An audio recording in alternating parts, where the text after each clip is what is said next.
देखो, जिस प्रकार ऊर्जा के परंपरागत स्रोत थे उसी प्रकार से हमारे पास ऊर्जा के गैर परंपरागत स्रोत भी है। गैर परंपरागत मतलब जो परंपराओं से नहीं चला रहा है, जो नया है, जिसका अभी अभी हमने देखा है।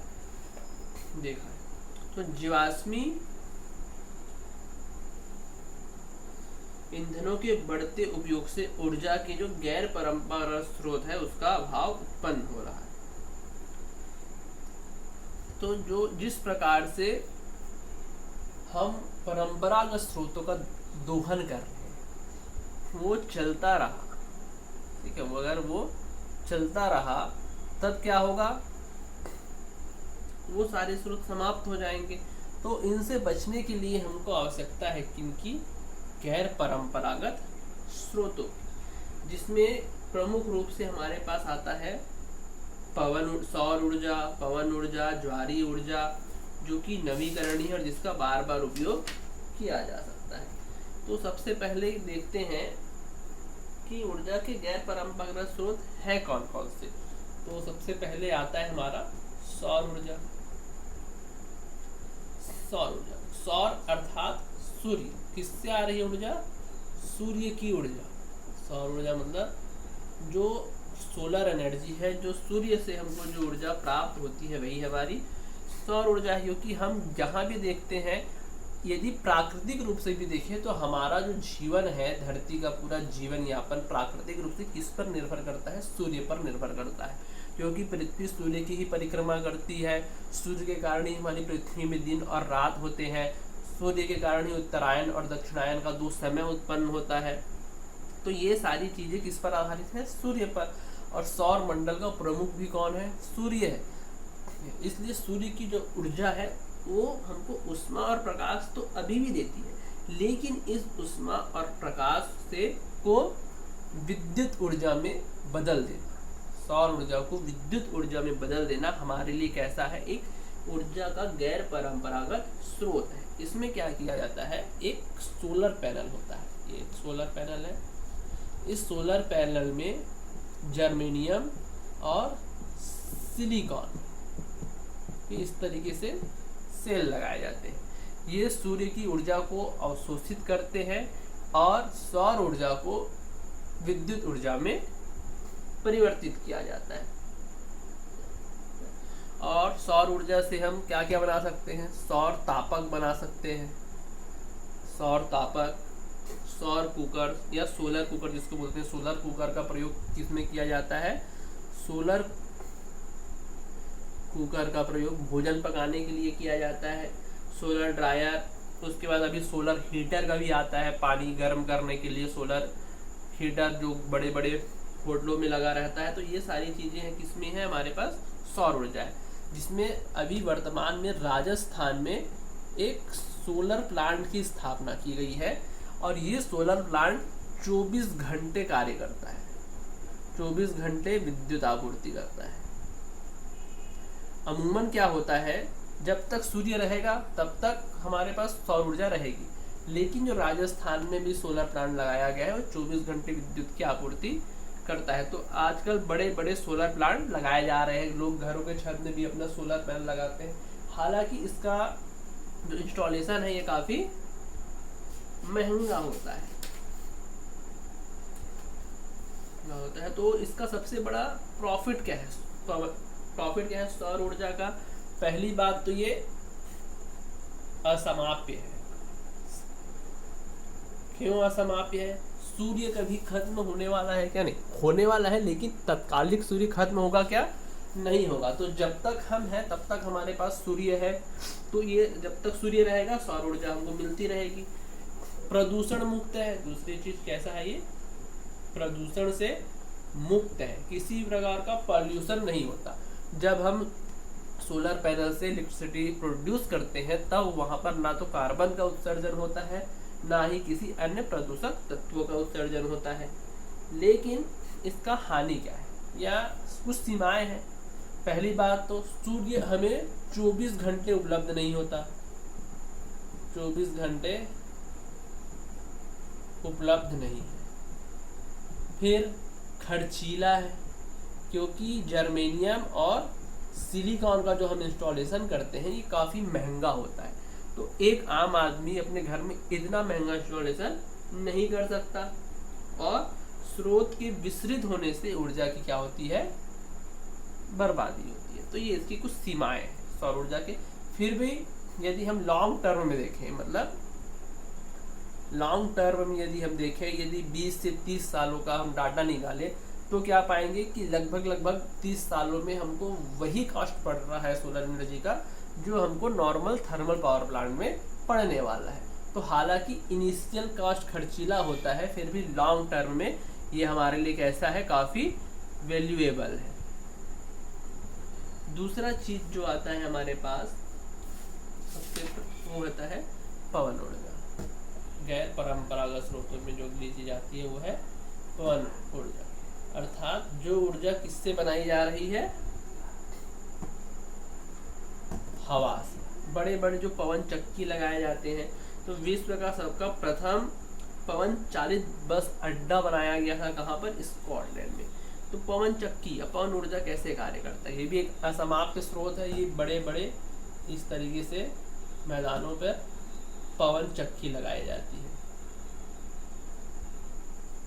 पवन चक्कियाँ लगी होती है जिस पर हवा का वेग आता है, इस तरीके से हवाएं आती है और इसको रोटेट करती है, इसको ब्लेड को, और यहाँ टरबाइन कनेक्ट रहता है।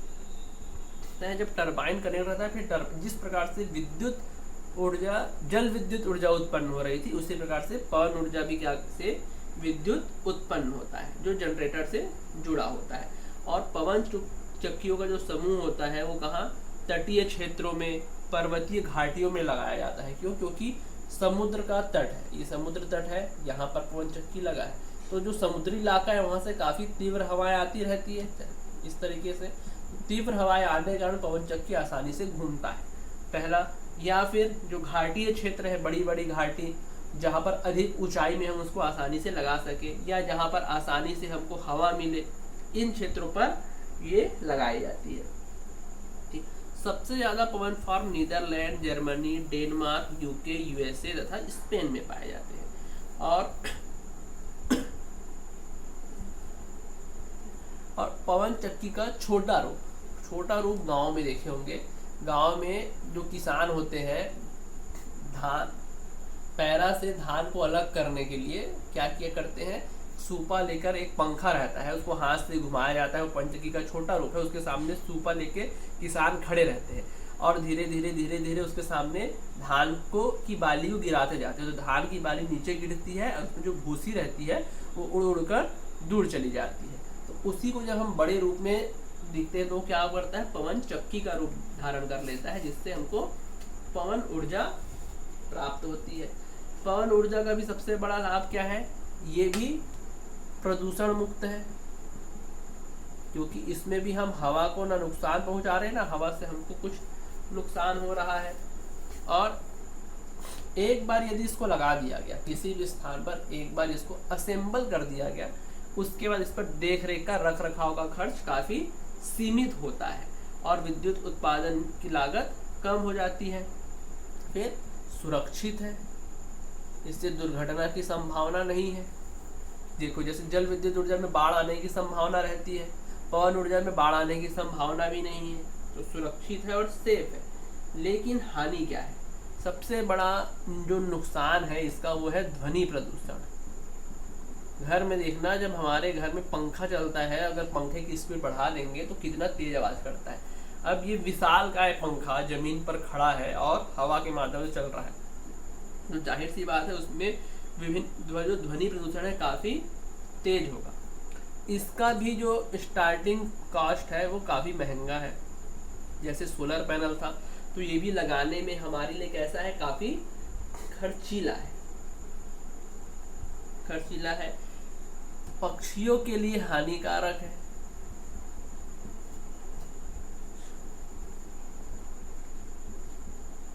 कैसे पक्षियों के लिए हानिकारक हो गया भाई, क्योंकि पक्षी कहाँ उड़ते हैं, आकाश में उड़ते हैं और इसकी हाइट काफ़ी अधिक होती है, लगभग जमीन से 50 से 60 फीट ऊपर हो।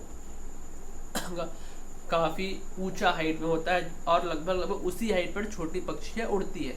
तो यदि पक्षी उड़ रहा है और ये ब्लेड घूम रहा है तो पक्षियाँ उसमें लगने के क्या होगी, बार बार मरती जाएंगी। तो पक्षियों के लिए काफ़ी हानिकारक है, ध्वनि प्रदूषण फैला रहा है, प्लस रेडियो व दूरदर्शन के प्रसारण संकेतों में व्यवधान उत्पन्न कर रहा है ये। क्योंकि जो तरंगे होती है, रेडियो तरंगे, वो आकाश मार्ग से ही एक स्थान से दूसरे स्थान तक पहुंच रही हैं सैटेलाइट के माध्यम से। ये पृथ्वी है, ये सैटेलाइट लगा रहता है, यहाँ से सिग्नल सैटेलाइट में गया, वहाँ से दूसरे स्थान पर आया, यही प्रोसेस चलता है। इस बीच कहीं पर वो पवन चक्की के क्षेत्र भी उसके रास्ते में आ गया, तो कहीं ना कहीं सिग्नल में क्या होगा, व्यवधान उत्पन्न होगा। इसलिए पवन चक्की को प्रायः कहाँ लगाया जाता है, निर्जन स्थानों पर।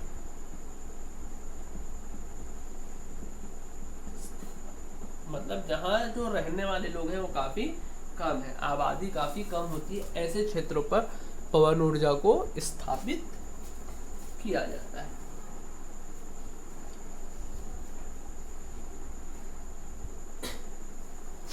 और तीसरा जो टर्म आता है हमारा वो है परमाणु ऊर्जा या न्यूक्लियर एनर्जी, जिसको कहते हैं न्यूक्लियर एनर्जी। तो परमाणु ऊर्जा प्राकृतिक रूप से जो रेडियो सक्रिय पदार्थ है, जैसे यूरेनियम में दो टर्म है, जो 35 होता है और एक 239 होता है, दो है। यूरेनियम है, थोरियम है कि परमाणु के केंद्रक में जो संग्रहित ऊर्जा होती है उससे प्राप्त की जाती है। कोई भी जब परमाणु होता है, ये यूरेनियम का परमाणु है, ये दो भागों में टूट गया, फिर ये दो अन्य भागों में टूट गया, इस तरीके से ये जो प्रक्रिया चलती है, इस प्रक्रिया को नाभिकीय विखंडन की प्रक्रिया कहते हैं। तो ये होता है एक नाभिकीय विखंडन, और एक इसी चीज में क्या होता है, नाभिकीय संलयन की प्रक्रिया होती है, जब वो दो एक उल्टा चलता जाएगा इस साइकिल। तो नाभिकीय विखंडन और नाभिकीय संलयन दो ऐसी प्रक्रियाएं होती हैं जिसके माध्यम से परमाणु ऊर्जा प्राप्त होता है। और ये परमाणु ऊर्जा मिलता कहाँ है हमको, न्यूक्लियर रिएक्टर। नाभिकीय रिएक्टर करके एक क्षेत्र होता है जिसको आणविक ऊर्जा संयंत्र भी कहा जाता है।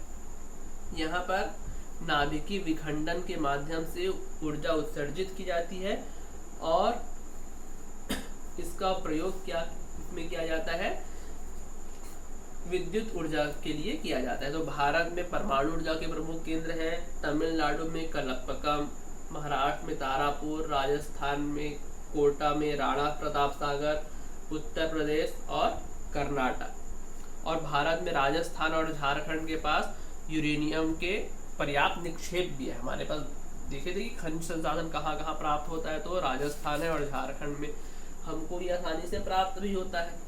इसके भी और इसके लाभ क्या है, इसके नुकसान भी काफ़ी ज़्यादा है और लाभ भी। तो लाभ क्या है कि बड़ी मात्रा में ऊर्जा जो उत्पादन होता है काफ़ी अत्यधिक होता है। एक बार में लगातार ये प्रोसेस जितना ज़्यादा बढ़ता जाएगा उतना अधिक उत्पादन होता जाएगा। अब इसको रोकने के लिए शीतलक का प्रयोग किया जाता है, वो सारी चीज़ें विज्ञान में चली जाती है। हमको सामाजिक ज्ञान में बस इतना ही देखना है कि परमाणु ऊर्जा के माध्यम से विद्युत का उत्पादन किया जा सकता है। हानि ये है कि रेडियो एक्टिव व्यर्थ को उत्पन्न करना। अब देखो, सूर्य की पराबैंगनी किरणें हमारे लिए कितना ज़्यादा नुकसानदायक होती है सबको पता है। तो जो न्यूक्लियर रिएक्टर से भी जो रेडियो विकिरण निकलते हैं, रेडियोधर्मी तरंगे जो निकलती हैं वो हमारे लिए काफ़ी नुकसानदायक होती है। इसलिए न्यूक्लियर रिएक्टर के चारों ओर 10 मीटर चौड़ी दीवार बनाई जाती है ताकि वहाँ की जो तरंगे हैं वो बाहर ना आ सके। फिर भी कहीं ना कहीं मात्रा में वो बाहर आती है और हमको नुकसान पहुँचाती है। और ये भी कैसा होता है, हमारा काफ़ी खर्चीला होता है। तो हमने देखा कि हमारे पास गैर परंपरागत स्रोत के जो 3 साधन देखे, सौर ऊर्जा, पवन ऊर्जा और परमाणु ऊर्जा, तीनों में सौर ऊर्जा और पवन ऊर्जा तो प्रदूषण मुक्त है, लेकिन परमाणु ऊर्जा में हमको रेडियोधर्मी तरंगों से विकिरण उत्पन्न होता है। और ये जो तीनों प्रोसेस है वो कैसी हैं, परंपरागत स्रोतों की तुलना में थोड़ी खर्चीली।